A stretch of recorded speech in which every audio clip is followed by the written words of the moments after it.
All right, y'all. So at this point, I'm totally just like looking at my surroundings, waiting to be called to get the MRI, trying to have fun and play with the phone and just look at stuff. And this is the imaging door. I don't know why I was so scared of that door. I was just scared, child. This is actually the IV they put in. It hurt for some reason. I have no idea why. And I was just, looking at all my stuff in my bag, because you have to put all your stuff in the bag so they can put it in a locker and whatnot. So I was just looking around, looking to see what I have. Then I started playing with my feet because my socks didn't match, of course. My legs was hairy, but whatever. And, and I was not comfortable with all these needles. It was just needles and packaging, and I don't like to see that. So that was open, but this is the one with, I think, the actual needles go into, it has to be secure and whatnot. So, yeah, I was just waiting, looking at my socks. And so this is the experience basically before. All right, and so basically they gave me this weird gown. It's like they call it a 3-arm gown. So you basically put it on and then you wrap it around and you put it through another arm. So one arm gets covered twice, but it was good because I felt fully covered. And this is the door, y'all. I was like, what kind of door? They had a steel part. The whole side of the door was steel. It was like nobody getting in here. And so this is me. They call me at this point, walking into the room. So listen to this. Oh, okay. Have you had MRIs before? No, just CAT scan. Okay, so the machine looks a little bit similar to the CAT scan machine. Okay. For us though, we use a strong magnet to take our pictures, and there's no harmful effects to you for MRI. Okay. As you notice, there's a little door there, or the inner part's a little bit larger. Okay. A little bit larger.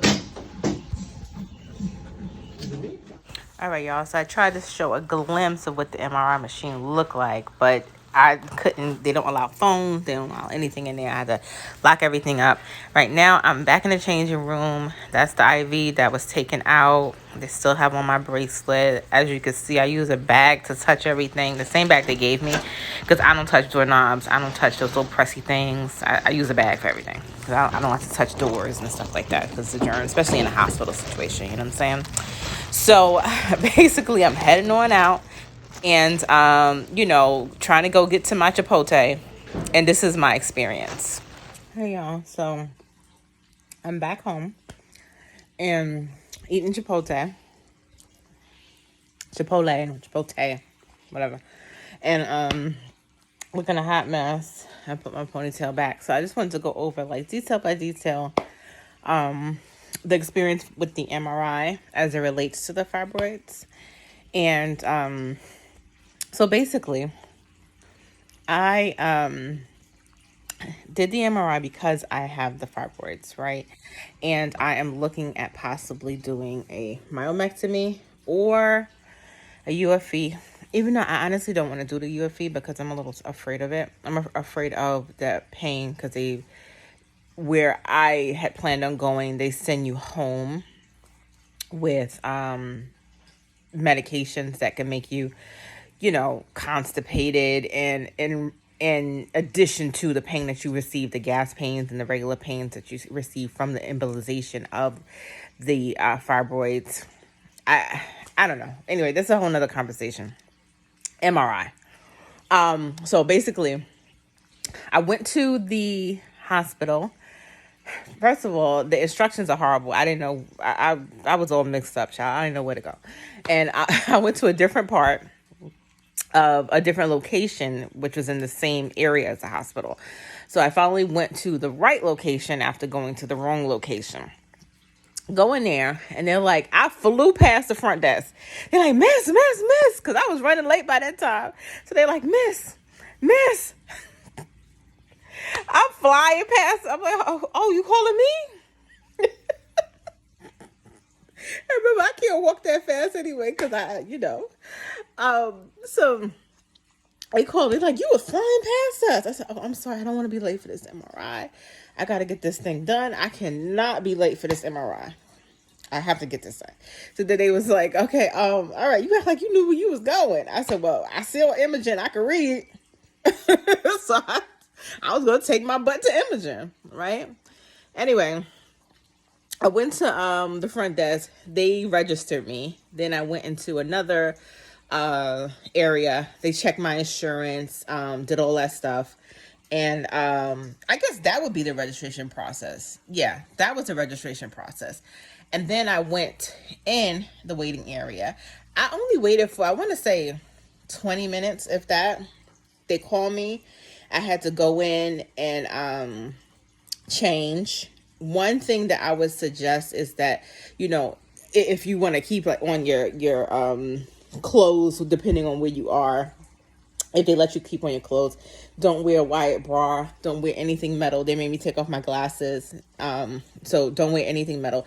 But they made me change my clothes anyway into a gown.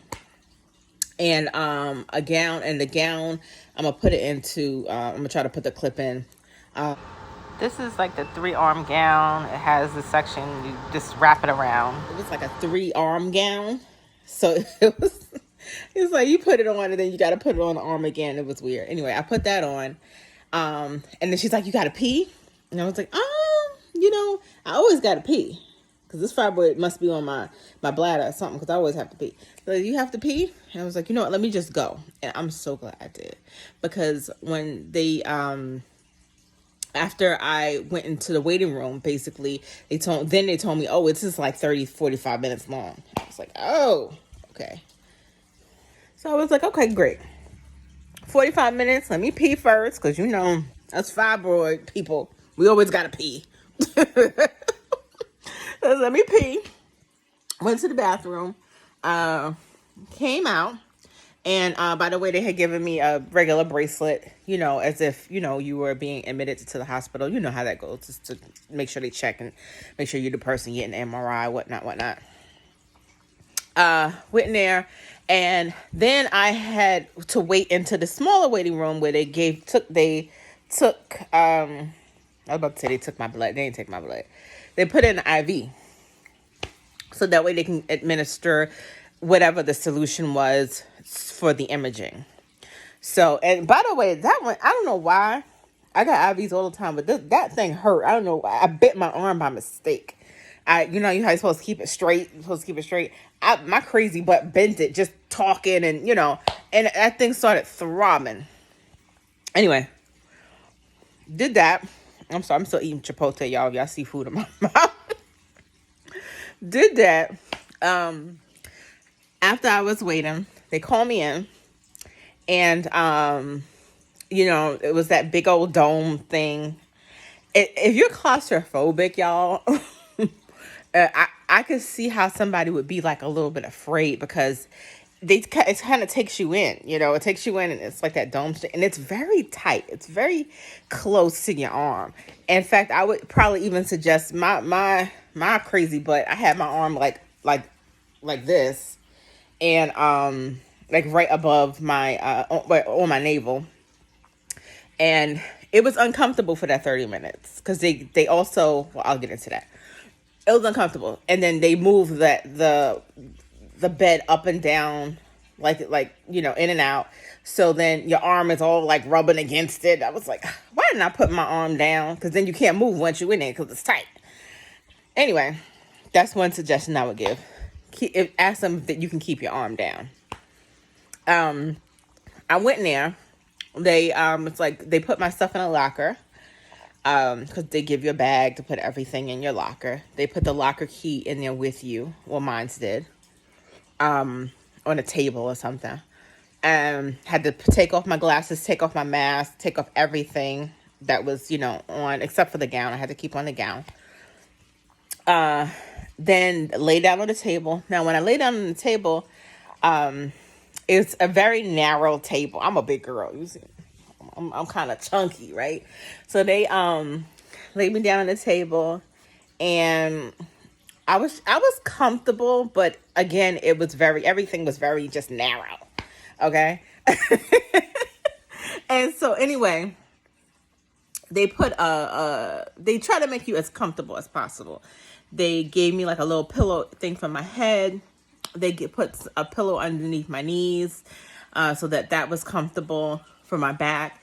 They gave me headphones. It was like, well, what kind of music do you like? What kind of music do you want to listen to? So they gave me headphones for the music, even though I couldn't hear the music because that thing was so loud. I'm going to talk about that in a second. But they gave me headphones for the music, and I was like, oh, I like soft music. Play something soft. So they played some like classical something. It was something soft, fine. Then they flushed out the IV thing.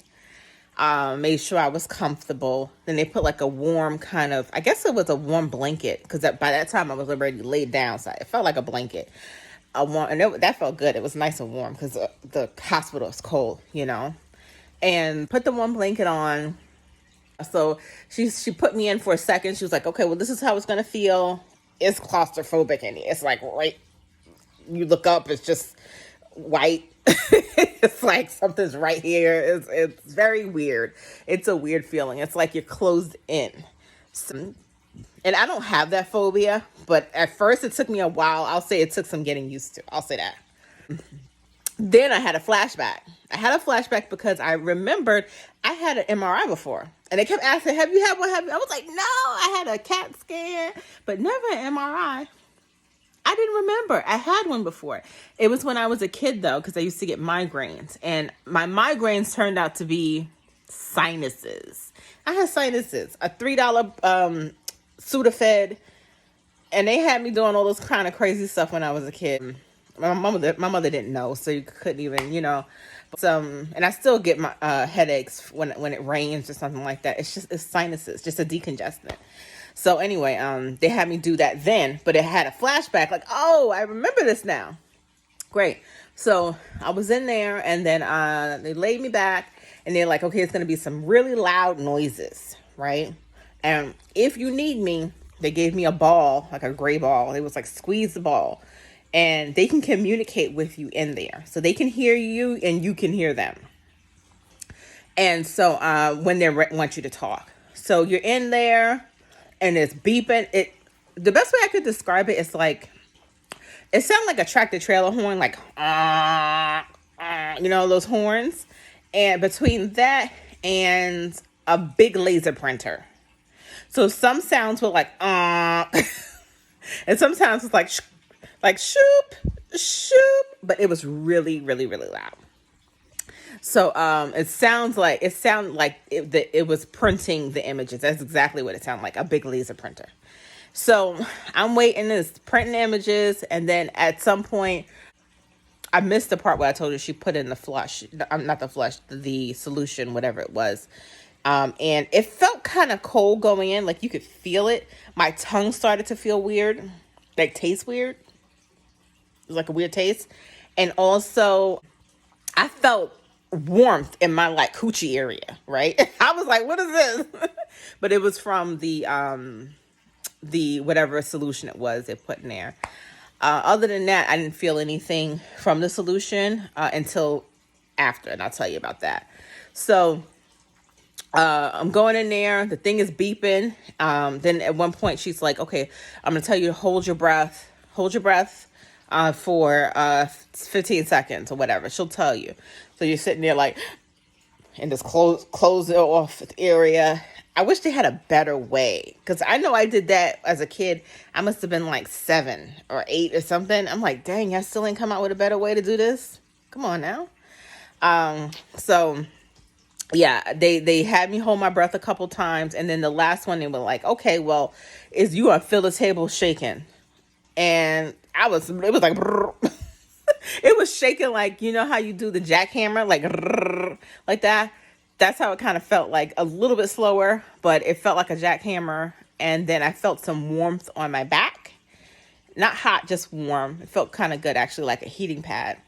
And then it was like over. She was like, okay, well, we're going to check to make sure the images are good, to make sure I didn't move or anything like that, because you can't move at all during this procedure. You have to keep completely still, or as still as possible, especially when they say to hold your breath.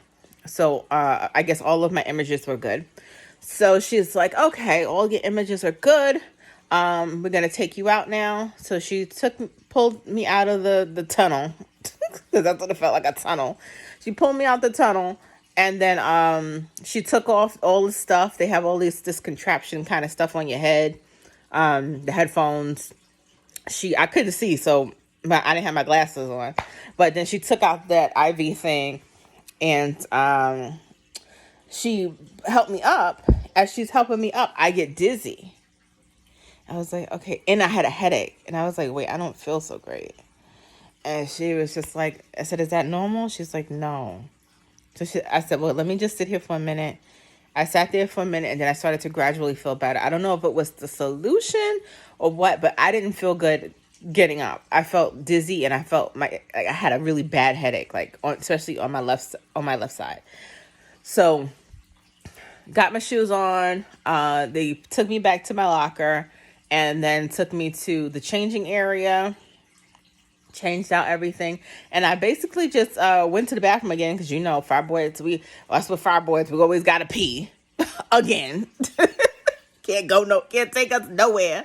So I peed again, and then, walked out of the hospital.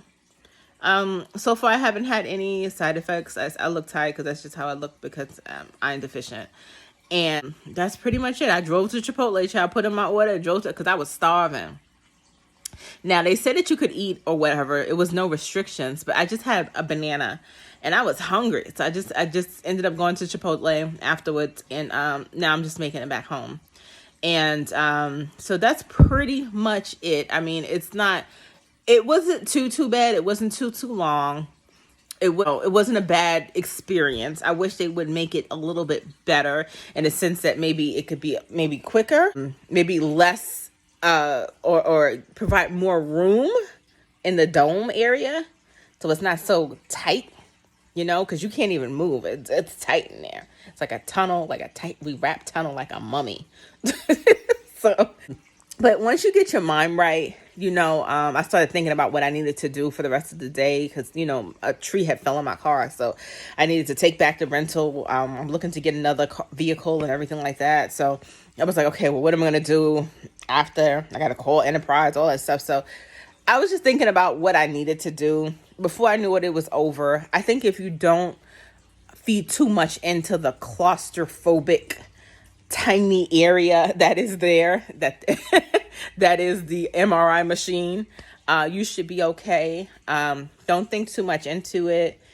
Just, try to let your mind go somewhere else, but still try not to go to sleep, because you still have to pay attention to the instructions that they give. That's pretty much it. I want to say it wasn't a bad experience. It was different. I'll say that. It wasn't like, a quick CAT scan or whatever. It was a lot longer.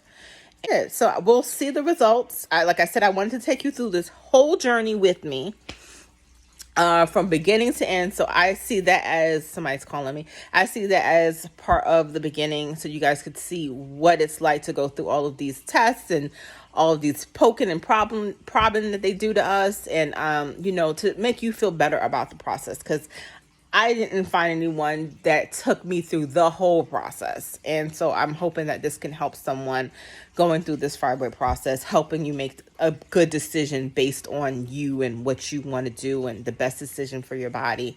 That's what I'm doing. Hopefully I actually go again to the doctor to discuss surgery on Monday. And then on Tuesday, I go to discuss the UFE.